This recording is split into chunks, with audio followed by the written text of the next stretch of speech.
Hello everyone, welcome back to my YouTube channel. Referring to the tutorials which I currently uploaded on GCP learning, I think we are at a logical conclusion where uh, before moving on to the next topics, I think we should take a step back and basically see what all things we have seen up till now and what is going to be the future roadmap of this entire course. So basic concepts that are kind of a must for any kind of GCP specific role. Let it be a cloud engineer, I mean the GCP cloud engineer, or GCP data engineer or architect. Let it be any kind of role. There are few basic things that each and everyone who is working or who is planning to work on GCP has to know those things. So I have up till covered all those kinds of basic things that are needed for the entire node. And now it's a time to visit number of products and services that GCP offers in terms of doing, you know, all sorts of software development, or if you planning to develop any enterprise grade software using GCP, then there are various products there. Like for example, if I just show you the list of products, this is like the main category that GCP gives us in terms of products and services. So if you just scroll down and take a look at all these kinds of product, it is very important to understand what is the scope of these products and what are the scenarios in which we can use these products. Like for example, if we wanted to do something related to IAM policies, imposing some kind of certain IAM policies over the entire organization, then this is a product that we should always study more, that IAM and admin.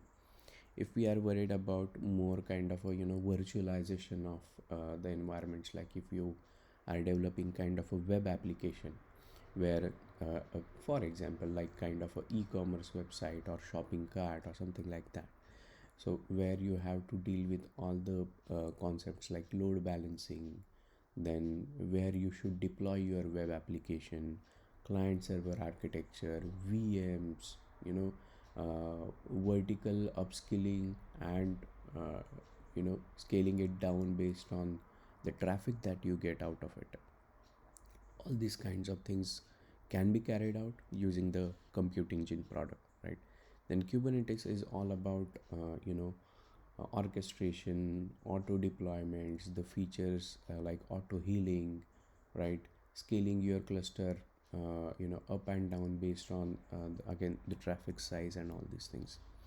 So all these kinds of products, databases that are present in GCP, the storage mechanisms that are present in GCP, various SQLs, Cloud Run, data flow, data proc. There are almost, like as on today, there are 200 plus products and services that GCP offers, and it's a lot to learn basically.